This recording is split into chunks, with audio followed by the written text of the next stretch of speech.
जय हिंद फ्रेंड्स। आज हम बात करेंगे आबकारी आरक्षक परीक्षा 16 सितंबर 2025, जिसमें हम एनालिसिस करेंगे मैथमेटिक्स फर्स्ट शिफ्ट के पेपर एग्ज़ाम को। आज जितने भी क्वेश्चन आए मैथ के क्वेश्चन, वो सभी को हम आज क्विकली जल्दी से अपन उस पेपर को एनालिसिस कर लेते हैं। तो जो भी स्टूडेंट जिनके एग्ज़ाम आबकारी के चल रहे हैं, उनके लिए यह वीडियो देखना बहुत ज़रूरी है, क्योंकि बहुत सरल क्वेश्चन आ रहे हैं और हम सारे क्वेश्चन को ट्रिक से बताएंगे। तो चलिए दोस्तों, शुरू करते हैं। आपके पास पहला क्वेश्चन है, आंकड़ों का बहुलक ज्ञात कीजिए। आपको आंकड़ों का बहुलक ज्ञात करना है। क्वेश्चन बहुत इजी है दोस्तों, समझिए। आंकड़ों का बहुलक, बहुलक क्या होता है? जो आंकड़ों में बहुत बार आए उसे बहुलक कहते हैं। अपन क्वेश्चन में देखेंगे कि सबसे ज़्यादा बार कौन सी संख्या आई है। जो संख्या सबसे ज़्यादा बार आई है वही बहुलक कहलाएगी।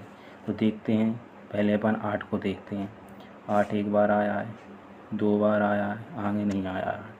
फिर 12 को देखते हैं। 12 एक बार आया है, 2 बार आया है, 3 बार आया है, 4 बार आया है। तो मतलब सबसे ज़्यादा बार 12 आया है। और किसी संख्याओं को हम देखते हैं तो 4 बार से ज़्यादा और कोई संख्या नहीं आई है। तो आपका सही आंसर क्या हो जाएगा? 12। दोस्तों 12 आपका सही आंसर हो जाएगा। अगला क्वेश्चन देखते हैं। क्वेश्चन को पढ़ेंगे। ए किसी कार्य को 9 दिन में तथा बी उसी कार्य को 18 दिन में कर सकता है, तो यदि दोनों एक साथ कार्य करें तो इस कार्य को कितने दिन में पूरा कर लेंगे, आपको बताना है। तो क्या दिया गया है? ए दिया गया है, ए किसी कार्य को 9 दिन में करता है। आपको देखना है, पहले इसका कार्य लिख लेना है, कितना कार्य कितने दिनों में कर रहा है। ए 9 दिन में कर रहा है, बी उसी कार्य को 18 दिन में कर रहा है। तो इसको निकालने के लिए पहले इन दोनों का एलसीएम लेंगे।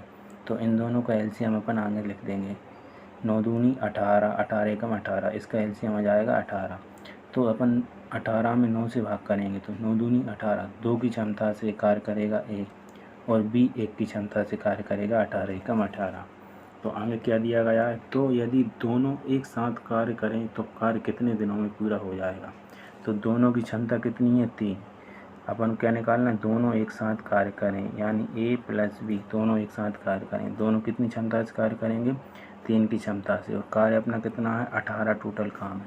तो 18 काम अपन को करवाना है 3 की क्षमता से।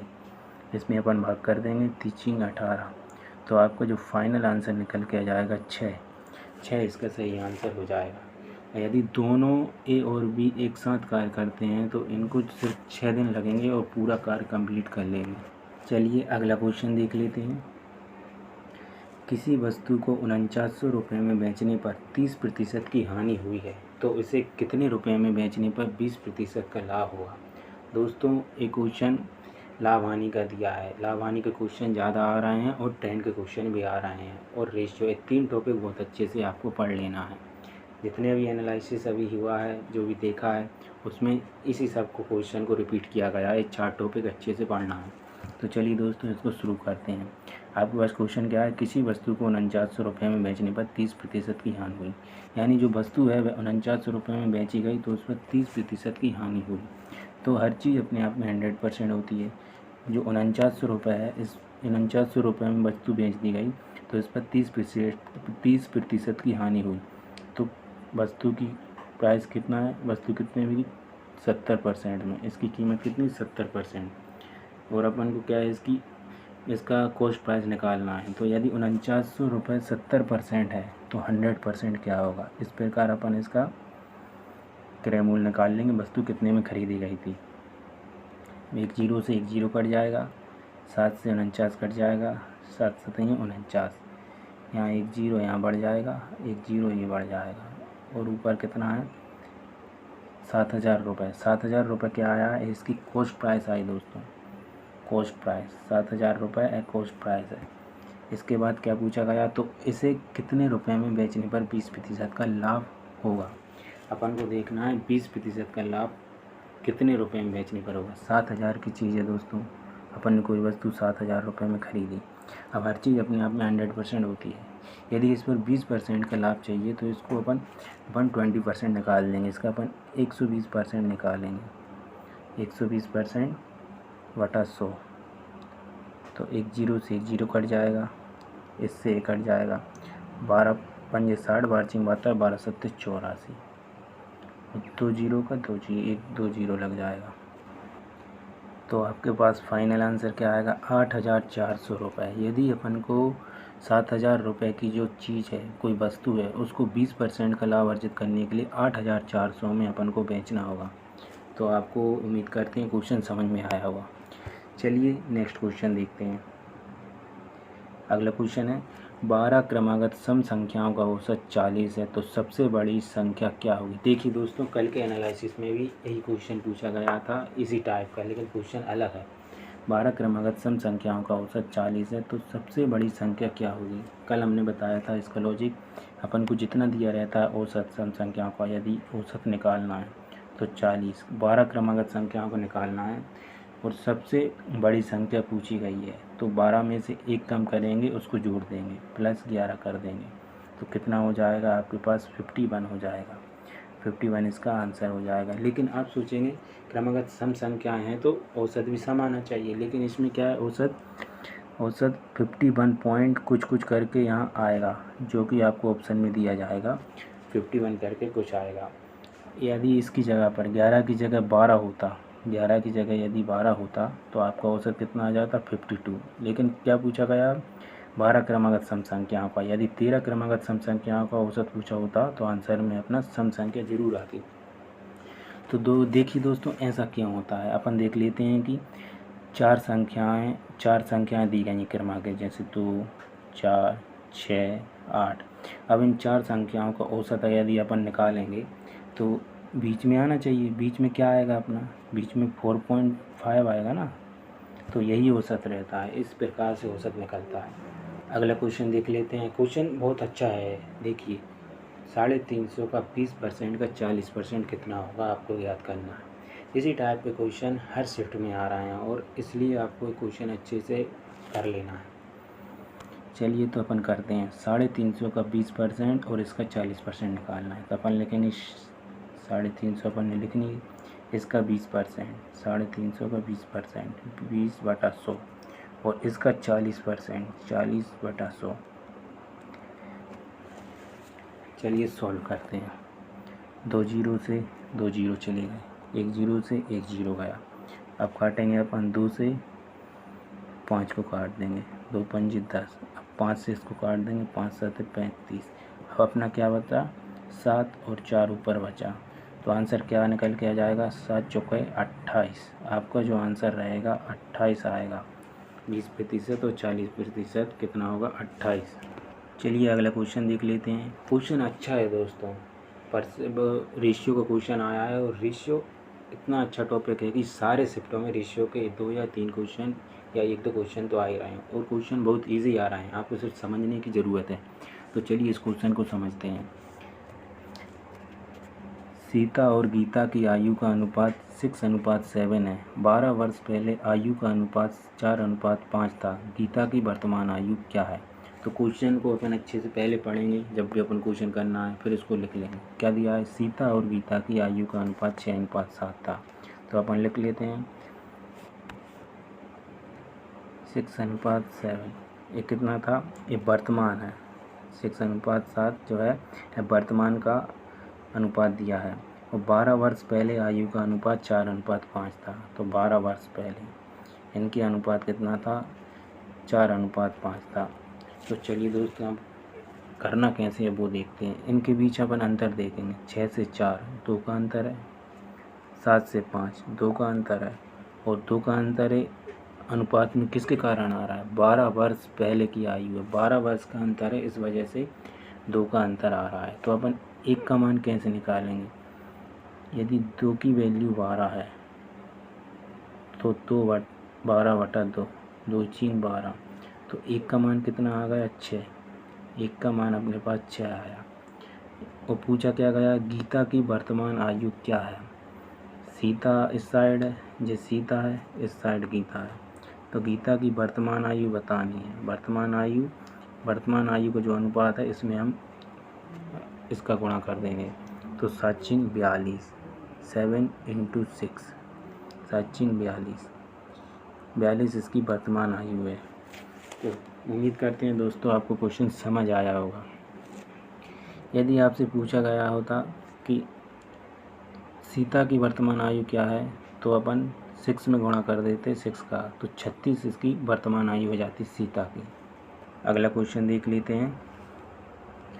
7.5 रेशियो 10.5 को सरल रूप में लिखिए। देखिए दोस्तों, क्वेश्चन कितना इजी आया है और कई स्टूडेंट इसको कर नहीं पाते हैं। तो इसको करने का तरीका क्या है, जैसे 7.5 दिया है और अनुपात का क्या मतलब होता है, अनुपात का मतलब बटा होता है, तो अपन अनुपात का मतलब भाग दे देंगे और जे दशमलव से दशमलव तो कट जाएगा, तो अपने पास क्या आएगा 75/105। अब इसको अपन काट देंगे, 5 से, 5 एकम 5, 5 25, 5 दूनी 10, 5 एकम 5। अब ये किससे कट जाएगा, ये कट जाएगा 3 से, 5 15, 3 7 21। तो इसको सरल रूप में अपन कैसे लिख सकते हैं, 5/7। ये इसका भिन्न में आंसर आ जाएगा। यदि आपको दशमलव में चाहिए क्वेश्चन में, यदि आपके पास आंसर में दशमलव में दिया है, तो अपन 7 से भाग दे देंगे। तो इसका आंसर 5/7 आ रहा है, जो कि भिन्न में है। यदि दशमलव में आंसर आएगा तो इसका आंसर आएगा 0.7 कुछ करके इसका आंसर आएगा, जो कि ऑप्शन के अनुसार अपन लगाएंगे। तो आपको क्वेश्चन कैसा लगा, उम्मीद करते हैं आपको समझ आ रहा होगा। चलिए अगला क्वेश्चन देख लेते हैं। क्वेश्चन आपके सामने है, 12 के प्रथम 7 गुणज का औसत क्या होगा। दोस्तों क्वेश्चन ये भी बहुत ईजी है। आपको निकालना है 12 के प्रथम 7 गुणज का औसत क्या होगा। अपन को क्या निकालना है, 12 के प्रथम 7 गुणज का औसत। तो इसका औसत किस तरह निकालेंगे, 12 एकम 12, 12 सत्ते 84। तो इनको निकालने का तरीका क्या है, यदि कोई भी गुणज या कोई भी संख्या अपन को निकालनी हो, किसी भी संख्या का औसत निकालना, उनके बीच अंतर समान है, जैसे 7 एकम 7, 7 दूनी 14, 7 21, हर बार 7 गुणित में चल रहा है ना, तो अंतर इनका सबका समान है, 7 का अंतर है। तो इसमें क्या करते हैं अपन, पहली संख्या यानी 12, पहली संख्या और आखिरी संख्या दोनों को जोड़ के 2 से भाग कर देते हैं। दोस्तों ये इसकी ट्रिक रही, आपको इस तरीके से करना है, जिसकी ट्रिक है। तो अब इसको जोड़ देंगे, 80 में 12 जोड़ देंगे, 90, 94, 96 आ जाएगा। इसको 2 से अपन भाग कर देंगे, 2 चौके 8 और 2 8 16। तो आपके पास जो आंसर निकल के आता है 48 इसका आंसर हो जाएगा। तो इस तरीके से अपन किसी भी संख्या के गुणज को निकाल सकते हैं। अपन अगला क्वेश्चन देख लेते हैं। एक वस्तु को 30,000 में खरीदा तो 15% का लाभ कमाने के लिए कितने में बेचना होगा। दोस्तों देखिए, क्वेश्चन परसेंटेज और लाभ हानि के कितने क्वेश्चन आ रहे हैं, तो आपको इन टॉपिक को अच्छे से पढ़ लेना है दोस्तों। बार बार एक क्वेश्चन रिपीट हो रहा है, हर शिफ्ट में आ रहा है और पर डे क्वेश्चन आ रहा है। तो चलिए दोस्तों इसको अपन करते हैं। दिया है एक वस्तु 30,000 में खरीदी, तो 30,000 इसका कॉस्ट प्राइस हो गया, ये इसका कॉस्ट प्राइस है। अब क्या बोला है, 15% का लाभ कमाने के लिए कितने में बेचा। तो आपको मालूम है कि हर चीज़ अपने आप में 100% होती है, तो इसका 15% निकालेंगे। इससे अपन 15% निकाल के और इसमें बाद में प्लस करेंगे, इससे अच्छा इसका डायरेक्ट अपन 115% निकालेंगे। तो डायरेक्ट 115% निकालेंगे तो इससे अपना डायरेक्ट आंसर आ जाएगा। तो 2 जीरो से 2 जीरो कट जाएगा। अब 115 में अपन 300 का गुणा कर देंगे, तो जी कितना हो जाएगा 345। तो आपका आंसर क्या आ जाएगा, आपका आंसर आ जाएगा 34,500। ये इसका आंसर रहेगा। यदि कोई चीज़ 30,000 में खरीदी, आपको 15% का लाभ कमाना है, तो उसको आपको 34,500 रुपये में बेचना होगा। उम्मीद करते हैं दोस्तों समझ आया होगा। चलिए अगले क्वेश्चन देख लेते हैं। एक दुकानदार किसी वस्तु पर 30% और 20% की 2 क्रमिक छूट देता है तथा 1,000 के अंकित मूल्य पर अंतिम कीमत क्या है। तो 1,000 रुपये जो अंकित मूल्य है, इस पर पहले दुकानदार 30% की छूट देता है, फिर 20% की छूट देता है। तो आपको अंतिम कीमत क्या निकालनी है,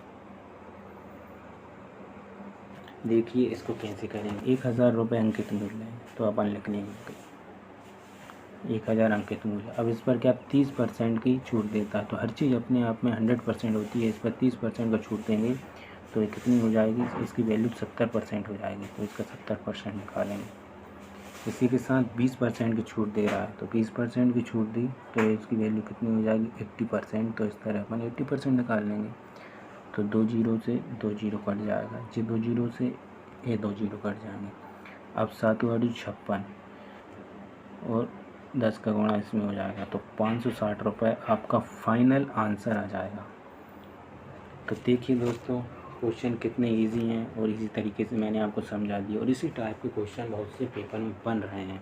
तो जो इसका भी एग्ज़ाम अगली शिफ्ट में है या आगे है, तो वह इन एनालिसिस को अच्छे से देखना, और जो टॉपिक मैंने आपको बताए हैं, रील का आ रहा है, परसेंटेज का आ रहा है, लाभ हानि का आ रहा है, ये 3-4 टॉपिक आपको अच्छे से पढ़ लेना। एक क्वेश्चन एग्ज़ाम में ज़्यादा आ रहा है, और इसमें मैंने 2 क्वेश्चन कल वाले ऐड कर दिए हैं। कल की सेकंड शिफ्ट में जो क्वेश्चन आए थे वो क्वेश्चन मैंने 2 इसमें भी पढ़ा है। तो चलिए दोस्तों, कैसा लगा आपको वीडियो कमेंट करके ज़रूर बताएं। मिलते हैं अगले वीडियो में। जय हिंद।